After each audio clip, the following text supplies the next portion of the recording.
그 성경은 기본적으로 보면 도를 참 좋아하는 책입니다. 우리는 보통 돌 하면 사람들에게 돌 얘기를 하면 그 사람의 머리가 나쁠 때 보통 돌을 얘기합니다. 그래서 제가 그런 얘기 많이 들었습니다만은 이스라엘은 그 돌이 워낙 많고 그 다음에 이 예수님도 얼마나 돌을 좋아하셨는지 그 시몬 베드로를 이름을 바꿔줄 때 베드로 돌이라고 바꿔줬습니다. 그만큼 돌이라는 것이 이스라엘에는 많기도 하고, 또 오늘 읽으신 말씀을 보면 예수님의 인생을 얘기할 때 예수님께서도 당신도 당신의 인생을 그렇게 얘기하셨고, 또 제자들이 두고두고 예수님을 선포할 때, 예수님을 전할 때 항상 예수님에 대한 일생을 한 줄로 요약을 할 때 이 돌 가지고 표현을 했습니다. 이름하여 건축자들이 짓다가 버린 돌, 그 버린 돌이 어쩌다가 모퉁이의 머릿돌이 되었는데 참 그것은 신기한 일이다. 바로 이 예수님이 바로 인생을 그렇게 사셨다. 건축자들은 발로 버려서 버린 돌이 됐는데 그분이 모퉁이의 머릿돌이 되었다라는 이 말이 예수님의 인생을 요약해 주는 말이고, 이 표현은 그야말로 신기하고 신기한 표현입니다. 우리가 믿는 예수님이 이렇게 표현될 수 있는가라고 할 정도로 성경은 강력하게 얘기합니다. 우리가 예수님을 두고 볼 때 예수님을 우리가 목수라고 알고 있습니다. 예수님을 목수의 아들로 태어나서 크리스마스만 되면은 보통 우리 옛날에 시골에 보면 목재가 많은 그런 걸로 해서 예수님의 모습을 그려내곤 했습니다. 그런데 예수님이 목수가 아니라고 도전한 분이 있어요. 우리나라의 유명한 건축가시죠. 승효상 씨라고 계세요. 혹시 아시나요? 이 승효상, 여기 가까운 우리 이 교회 이쪽에 또 장로님이시기도 하신데, 이 승효상 선생이 예수님은 목수가 아니라 건축가다 이렇게 얘기를 했습니다. 건축가의 눈에 볼 때 그 당시에는 이스라엘에 감람나무가 많아서 그 나무는 집을 지을 나무가 못 된다는 거예요. 그래서 우리나라는 나무가 많으니까 목수가 와닿을 수 있을지 몰라도 팔레스틴 그 지역에서는 나무보다 돌이 많고 돌로 건물을 짓기 때문에 오히려 예수님은 건축가라고 하면 너무 좀 화려한가요? 그러면 석공이라고 합시다는 거예요. 석공. 실제로 헬라어 성경에도 예수님의 목수라는 말이 텍톤이라는 말을 썼습니다. 이 텍톤이라는 말은 아키텍처라고 아시죠? 건축가를 아키텍처라고 그러죠. 그 아키텍처라는 말의 어원이에요. 그러니까 예수님은 목수라고 하기보다는 사실 건축가가 맞아요. 그리고 조금 더 구체적으로 하면 석공이라고 하는 게 맞습니다. 돌을 만져서 집을 짓는 분이세요. 그런데 30년 동안을 그렇게 돌을 가지고 집을 지으시던 이분이 이제 세상에 어느 순간 세상을 다시 짓겠다고 나선 게 이 공생애인 거죠. 사실 그 예수님 그 당시에는 사람들이 이 세상을 집이라고 표현을 했어요. 많이들. 그래서 이 우주, 이것을 이게 큰 집이라고 표현했는데, 우리 그 천자문을 공부해도 아시죠? 하늘천 따지 거무려 누르왕 기억나세요? 예. 그리고 지부 집주 그래서 제가 보니까 천자문을 8자밖에 모르더라고요, 제가. 맨날 하늘천 따지 거무려 누르왕까지만 알지 그 다음부터는 사실 아무것도 모르더라고요. 거기에도 보면 우주라는 말이 나옵니다. 첫 번째 천지현황이 나오고 하늘과 땅이 나오고 우주홍황이라는 말이 나오는데, 우주라는 말이 사실 한자로 지부 집주잖아요. 우주라고 하는 것은, 이 세상이라고 하는 것은 집이라는 거죠. 집. 그래서 이 팔레스타인에서 살던 그 고대 유목민들은 이 집을, 이 세상의 하늘을 뭐라고 표현했냐면 그걸 천막이라고 표현했습니다. 하늘을 천막이라고 그랬어요. 우리는 보통 텐트라고 그럽니다만은 천막이고, 별이 뭔가 했더니 별은 그 천막에 구멍이 나서 들어오는 빛이 별이래요. 참 아름다운 표현이죠. 그러니까 천막이 찢어져 가지고 거기서 불이 들어오는데 그게 별이에요. 한번 하늘을 한번 다시 한번 보세요. 별이 비치는 것이 결국 천막으로 이렇게 집을 지었는데 거기에 뚫려서 빛이 들어오는 것이 별이다. 참 기가 막히죠. 그래서 이 우주, 이 세상을 집이라고 표현했고 이 예수님도 건축가라고 표현했죠. 그런데 마찬가지로 예수님의 인생을 얘기할 때도 집을 짓는 모습으로 표현했습니다. 인생은 집을 짓는 것인데 시편 118편에 그 유명한 그 말씀이 있어요. 바로 건축자가 버린 돌이 모퉁이의 머릿돌이 되었다. 건축자들은 봤을 때 쓸모없다고 생각되는 돌이었는데 그게 어쩌다가 시간이 지나서 마지막 건축의 백미를 차지하는 게 머릿돌 아닙니까? 모퉁이의 머릿돌을 해서 거기서 언제 지었는지, 누가 지었는지, 이 건물의 이름이 뭔지, 그리고 이 건물의 사연을 적어서 사람들이 그 건물을 들어갈 때 딱 처음 보는 것이 머릿돌 아닙니까? 그 머릿돌, 그 버려진 돌이 머릿돌이 됐다는 거예요. 그래서 그 머릿돌 하면 영광이에요. 빛이에요. 그리고 거기에서는 가장 소중한 돌이 머릿돌이에요. 그런데 이 예수님의 인생을 이 시편에서 그런 표현이 있었던 거예요. 그런데 예수님께서 당신도 당신 자신을 표현할 때 너희가 성경에서 건축자가 버린 돌이 머릿돌이 되는 걸 보지 못했느냐? 내 인생이 그러하다. 이렇게 표현했어요.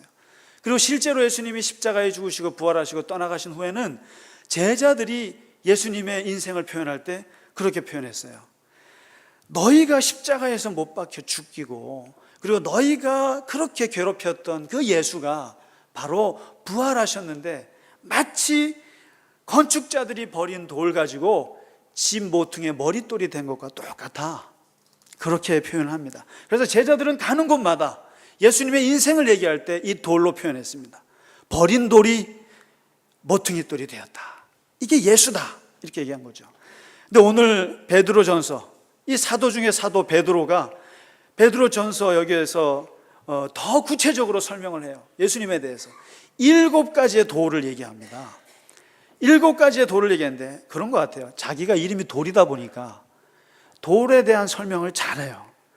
그러면서 이 돌과 예수님을 맞춰서 설명하는 거예요. 예수님은 산돌이시고 리빙스톤이라는 거죠. 보배로운 리빙스톤이라는 거예요. 그리고 보배로운 모퉁이 돌이고, 그리고 버려진 돌이고, 그리고 모퉁이의 머릿돌이고, 걸림돌이고, 그리고 부딪히는 돌이라는 거예요. 이런 얘기를 하면서 묘한 얘기를 합니다. 한쪽에서는 예수님이 모퉁이의 머릿돌의 그 영광스러운 걸 얘기하면서 그 영광스러운 머릿돌이 되기까지, 영광스러운 머릿돌이 되기까지 그분이 어떤 돌이었는가? 버려진 돌이었고 걸림돌이었다는 얘기를 잊지 않고 합니다. 걸림돌이었다는 거예요, 예수가. 그리고 이 예수님은 완전히 버려진 돌이라는 거예요. 그래서 예수님이 버려진 돌을 얘기하는데 그 머릿속에, 베드로의 머릿속에는 예수님의 3년 동안의 인생이 생각이 나는 거예요. 그래, 예수님은 그야말로 비참하게 버려진 돌이었지. 유대의 주류 사회로부터 철저하게 버림받았죠. 바리새인들이 버렸죠. 제사장들이 버렸죠. 서기관들이 싫어했습니다. 로마 제국의 빌라도가 버렸어요. 십자가에 내놓았습니다. 심지어는 고향을 찾아가면 고향 사람들이 예수님을 버렸어요. 미친놈이라고. 잘 살다가 석공으로, 몫으로 잘 살다가 그만 갑자기 미쳐가지고 저렇게 하나님 나라를 전하고 돌아다니는 예수님을 버렸습니다. 심지어는 팔남에 그렇게 많은 그 장남으로 태어났어도 예수님이 가족들로부터도 미쳤다는 소리 들으면서 버림을 당했죠. 그나마 믿었던 12명의 제자들도 차례차례 악랄하게 예수님을 버립니다. 아주 결정적으로 유다는 돈 받고 예수님을 버렸고, 베드로는 입으로 아주 악랄하게 예수님을 버렸습니다. 다 버렸어요. 그리고는 심지어 예수님은 십자가에서 느낀 것은 그거였습니다. 유대인들이 나를 버리는 것도 좋고, 로마가 나를 버리는 것도 좋고, 가족들이 나를 버려도 좋고, 또 제자들이 나를 버리는 것도 내가 짐작을 했지만 하나님이 나를 버릴 줄은 몰랐다. 하나님까지 나를 버리실 줄 몰랐습니다. 엘리 엘리 라마 사박다니, 어찌하여 하나님마저 나를 버릴 수 있습니까? 하고 예수님은 외친 거죠. 결국에 예수님의 인생을 뭐라고 한마디로 말하냐면 나는 철저하게 버림받았다 이거죠. 그런데 이게 참 한 주 내내 버림받았다는 것에 대해서 생각을 해보면 해볼수록 참 가슴 아픈 말이 버림받았다는 거예요. 세상에서 가장 큰 상처가 있다면, 이것은 뭐 통계로도 나왔고 그렇습니다만은, 우리 지난주에도 우리 장로님 네 분의 아픔입니다만 자식을 잃은 상처가 제일 커요. 그리고 배우자를 잃었을 때 상처 큽니다. 그리고 부모님 돌아가시고 이 생이별하는 것이 상처가 제일 큽니다. 그런데 이 상처에, 이별의 내면에 이렇게 들어가 보면 알고 보면 그게 다 버림받은 거예요. 사실 우리는 돌아가신 분 자체가 너무 불쌍하고 너무 안타까울 수도 있어요. 그러나 저 미래의 천국의 입장에서 보면 어떻게 보면 죽은 사람보다 살아있는 사람은 죽은 사람으로부터 버림받은 거예요. 버림받은 거예요. 그래서 사별이라고 하는 것은 그 돌아가신 이로부터 내가 버림받은 거예요. 버림받아서 남아있는 거고, 입양이라고 하는 것은 생부모로부터 버림받은 거거든요. 그래서 아무리 새로운 부모님 밑에서 정말 건강하게 잘 자라도 그 입양된 자녀들의 그 가슴 아픈 버림받음에 대한 상처는 이게 사실 쉽게 벗어지지가 않는 거죠. 그래서 지금도 우리 교회 옆에 뿌리의 집이 있습니다만은 엊그저께 뿌리의 집 김도현 목사님을 길에서 만났어요. 그 입양한 친구들을 한국에 오면 돌보는 기관이에요. 근데 그 목사님하고 같이 잠깐 얘기하고 제가 한번 차 마시러 가겠습니다 했는데, 그 버려짐의 아픔은 쉽게 씻어지지가 않죠. 사실 어떻게 보면 실직당하는 거 있잖아요.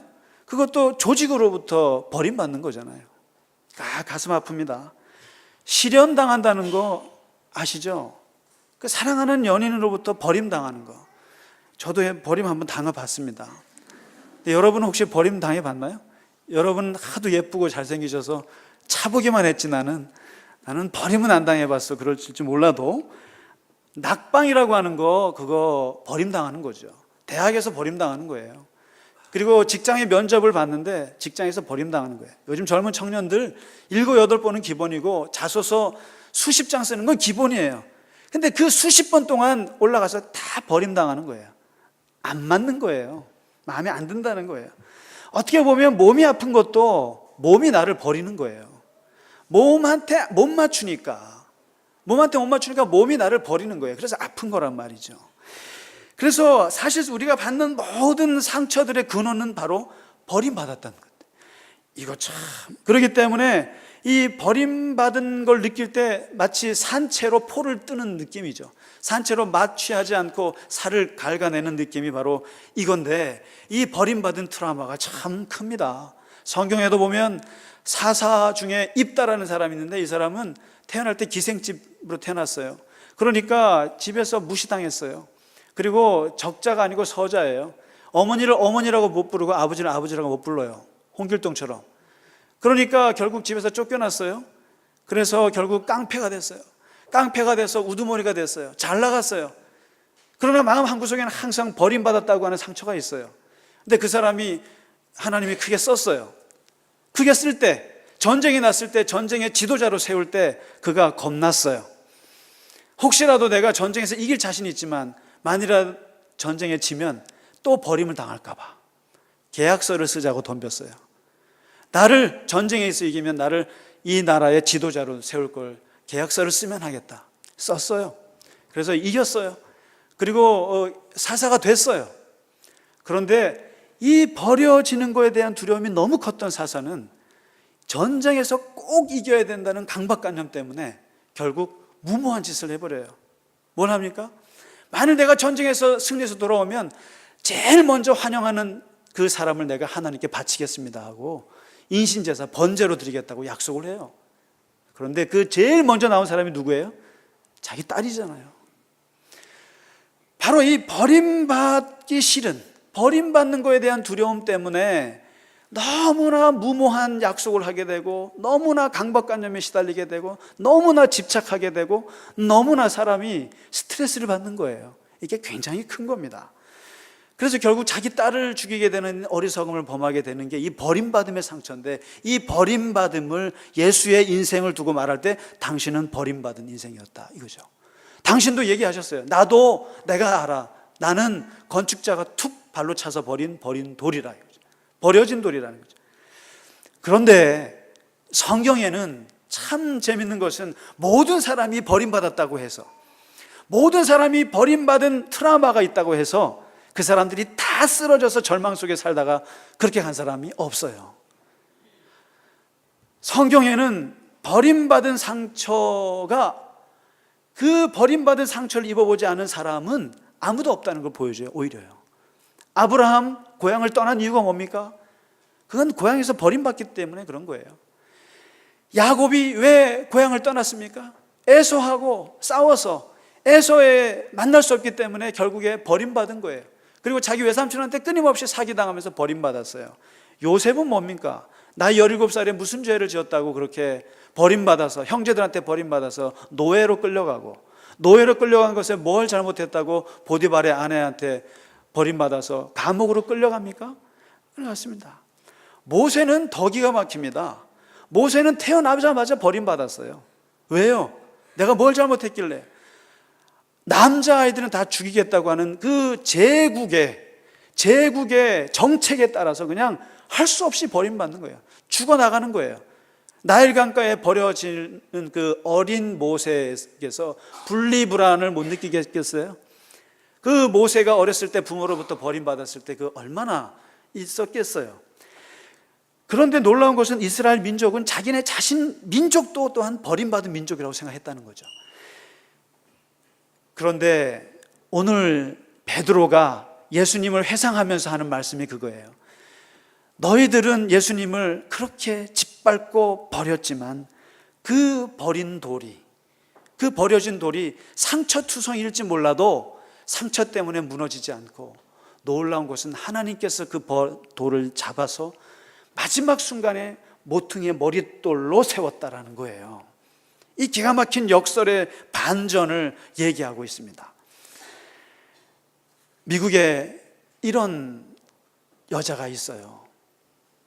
어렸을 때 엄마가 마약 중독에 걸려서 마약을 사기 위해서 $5를 벌기 위해서 엄마는 매춘을 하고, 엄마는 구걸하면서 무조건 마약을 살기 위해서 하고, 아버지도 마약 중독이 돼서 매일 쓰레기통을 뒤져서 마약을 찾는 그 부모 밑에서 너무너무 고통스러울 만큼 굶주리고 밤새 잠을 자지 못해도 그렇게 그래서 할 수 없이 9살의 나이에 식료품 가게에 가서 물건을 나르고 주유소에 가서 기름을 넣어주면서 돈을 벌어서 집에 들어오면 엄마 아빠는 그 마약 주사하던 그 주사기가 땅에 늘어 부러져 있고, 그리고 집안에 마약을 사기 위해서 물건을 다 팔아서 다 없애고, 심지어는 자기 동생의 스웨터까지 팔아서 마약을 사는 부모님을 보면서 자랐어요. 나이 15살쯤 됐을 때 어머니가 에이즈에 걸렸다는 얘기를 하고 엄마는 먼저 세상을 떠나요. 그리고 아버지는 보호소로 끌려갑니다. 마약을 막을 수가 없어서. 결국 자기는 거리로 내앉게 되는 겁니다. 그야말로 우리가 이름하여 홈리스 피플이 되는 거죠. 노숙자가 된 거예요. 배가 고파서 때로는 도둑질도 하고, 추위를 피해서 지하철역에서, 그리고 잠을 자면서 바닥에서 잠을 자는, 혹시 여러분 땅바닥에서 한번 잠을 자보신 적 있으세요? 텐트 치에서 자는 거 말고요. 그야말로 땅바닥, 콘크리트 바닥에서 그 라면 박스 깔고 자본 경험 있으시냐고요. 그렇게 자다가 점점점 자기 자신이 나락으로 떨어지는 것을 보다 못해 어느 한순간에 이런 생각을 합니다. 어차피 한순간의 인생이 최악으로 떨어질 수 있다면 한순간의 인생이 최선으로 변할 수 있지도 않을까? 사람이 최악도 있지만 최악이 있다면 최선도 있지 않을까? 그러면서 이 여자아이가 독한 마음을 품기 시작합니다. 그러면서 그때부터 고등학교를 찾아 들어가서 4년 코스를 2년 동안에 끝내고, 그리고 뉴욕 타임즈에 장학금 그 스칼러십 프로그램에 자기 에세이를 써서 거기서 당당히 패스를 해서 하버드 대학에 입성을 합니다. 리즈 머레이라고 하는 여자입니다. 리즈 머레이, 이 여자가, 이 여인이 정말 부모로부터, 마약 중독되는 부모로부터 결국에는 길거리까지 나앉아서 버림받는 그 속에서 지금은 이제는 하버드 대학을 졸업을 하고 이제는 할리우드에서 영화를 만들면서, 그리고 때로는 시간이 될 때마다 버려진 사람들을 찾아가서 자기의 삶을 간증하면서 희망을 주는 그런 강연자로 살고 있어요. 한번 리즈 모레이 한번 쳐보세요. 근데 그 책을 보면 길 위에서 하버드까지라는 책을 썼어요. 그 책을 보면 나는 그 고통스러울 때 감정을 사귀는 훈련을 했다는 거예요. 아파도 아프단 말 하지 않고, 슬퍼도 슬프단 말 하지 않고 감정을 사귀는 법을 배웠는데, 그게 바로 진주라는 것을 알았다는 거예요. 진주라는 것이 알고 봤더니 자기가 그 조개에 쓰라린 아픔들, 모래 들어오는 것들, 아픔들을 참고 참아서 생긴 게 진주라는 거죠. 그러면서 자기는 그 순간에 최선의 것을 생각했다는 거죠. 예수님께서 사실 버려졌을 때, 그리고 사람들로부터 철저하게 외면당했을 때 예수님이 그 버려진 인생을 이겨낼 수 있었던 비결이 무엇인가? 그것은 바로 예수님께서 최선을 생각했다는 거죠. 그 최선이 뭡니까? 하나님의 나라를 생각했다는 거죠. 하나님의 나라를요. 여러분, 그렇습니다. 세상이 땅을 말할 때 하늘을 말하고, 세상에서는 부귀영화를 말할 때 가난을 말하고, 세상에서는 권력과 지배를 말할 때 섬김을 말하고, 세상에서 1등을 말할 때 꼴찌 아름다움을 말하고, 넓은 문을 말할 때 좁은 문을 얘기하고, 그리고 경쟁을 얘기할 때 화평을 얘기하고, 자기 사랑을 얘기할 때 하나님을 사랑하고 이웃을 사랑해야 한다고 하는 이 말하는 이 예수님의 이 말씀, 결국은 천국을 앞당겨 사는 거 아닙니까? 천국을 앞당겨 살고 마치 천국에 들어갔다 나오신 분 같이 하나님 나라를 말하고 사시는데 어떻게 세상에서 걸림돌이 되지 않겠어요? 어떻게 세상에서 버려지지 않겠어요? 어찌 보면 우리는 예수님의 제자예요. 우리는 예수님을 그래도 닮아가려고 하는 사람들이에요. 조금이라도. 그렇다면 100% 세상에서 버림받게 돼 있습니다. 어떻게 보면 우리는 버림받지 않고 살기 위해서, 버림받은 그 상처가 너무 크니까 그거를 안 받고 바둥바둥 거렸지만 아예 예수님은 터놓고 말하자는 거죠. 기독교인들이요, 너희는 버림받아야 한다는 거죠. 그리고 어쩔 수 없이 우리는 버림받을 수밖에 없다 이거죠. 정말로 하나님 나라를 앞당겨 살고 정말로 하나님 나라 안에서 내가 살고 있다면 버림받을 수밖에 없죠. 그리고 이 자리에 계신 분들 중에 버림받지 않은 분들이 어디 있으세요? 그리고 버림받았기 때문에 하나님 안에서 모퉁이 돌이 되지 않으셨습니까? 솔직히 말해서 그렇잖아요. 세상에서 너무나 모퉁이 돌이 되셨으면, 세상에서 머릿돌이 되셨으면 하나님께 버림받으셨을 거예요. 그런데 우리는 세상에서 쓰라린 버린 돌의 고통을 받아봤기 때문에 하나님 앞에서 선택받은 그 머릿돌의 그 기쁨을 아는 거죠. 참 놀라운 것은 하나님께서 새 돌을 쓰지 않고 버린 돌을 쓴다는 거죠. 하나님께서 새사람 교회를 새롭게 하기 위해서 새로운 교인들을 쓰는 게 아니에요.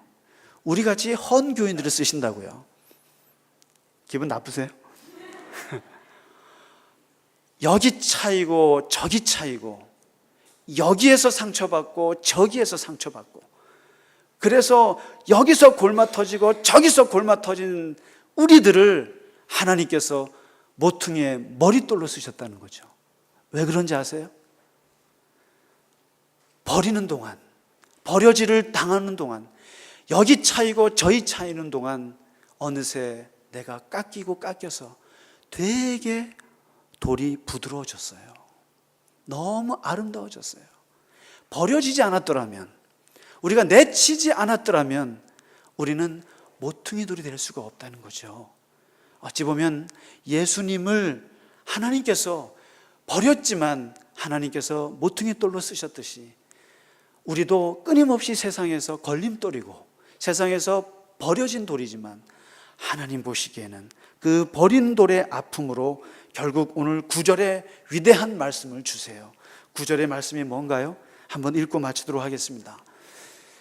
버려졌다가 세상의 걸림돌이었던 너희가 이제는 하나님 앞에 왔을 때 너희는 그야말로 택하신 족속이요, 왕같은 제사장이요, 거룩한 나라요, 하나님의 소유된 백성이니라. 할렐루야. 얼마나 좋습니까? 너희는 그야말로 선택받은 민족이라는 거죠. 버려졌지만 선택받은 민족이고 왕같은 성직자예요. 왕같은 목사예요. 왕같은 장로예요. 왕같은 성직자예요. 구별된 나라라는 거예요. 그 누구도 건들지 못하는 나라고, 무엇보다도 하나님의 자녀가 된 거죠. 하나님의 자녀예요. 하나님의 자녀, 하나님의 백성이. 이건 뭡니까? 버려진 돌이 받는 하나님의 엄청난 역설적인 반전이에요. 우리에게 주신 반전이에요. 그렇기 때문에 이 말씀을 들으면, 예수님의 인생을 생각해 보면 버려지는 아픔 감당할 수 있는 거죠. 그럼 어찌 보면 우리는 축복일 수도 있는 거죠. 그리고 마지막 오늘 말씀에 왜 너희를 그렇게 불렀느냐면 하나님의 신비한 빛에, 천국이잖아요. 하나님의 나라에 들어가게 하시기 위해서 예수님께서 만들어 놓은 엄청난 덕이라는 거예요. 바로 예수님의 아름다운 덕이 뭐예요? 버려진 돌이 하나님의 모퉁이의 머릿돌이 되는 이 엄청난 역설의 덕이죠. 예수님의 이 인생을 통해서 우리에게 말씀해 주시는 버려진 돌이 모퉁이의 머릿돌이 되는 이 은혜가 우리에게 있다는 거죠. 그래서 아파하지 마시고, 그리고 이 버려지는 아픔 속에서 하나님의 엄청난 신비한 빛 가운데 우리가 거한다고 하는 이 소망의 말씀이 우리에게 큰 위로가 되길 바랍니다. 우리 같이 찬송하겠습니다.